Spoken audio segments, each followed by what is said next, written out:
अस्सलामुअलैकुम। हाफिज़ story point की जानिब से खुश आमदीद। स्याही और पान के धब्बे दूर करना।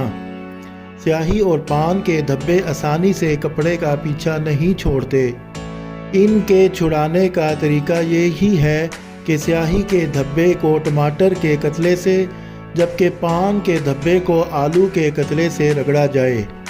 आप खुद ब खुद देखेंगे कि धब्बे कपड़े से बिल्कुल ख़त्म हो जाएंगे। कीड़े से बचाओ।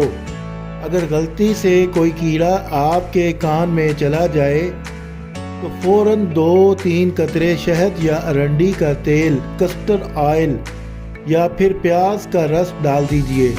कीड़ा खुद ब खुद बाहर आ जाएगा। गोश्त के भूनने का तरीका।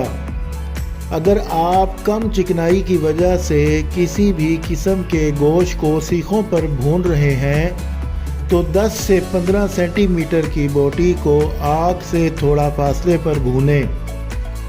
इसी तरह छोटे गोश्त के टुकड़े आग से थोड़ा करीब भूनना बेहतर है। जैसे ही वो सुनहरी माइल रंगत इख्तियार कर जाएं और खुशबू आने लगे तो इसे अंगीठी से हटा लें।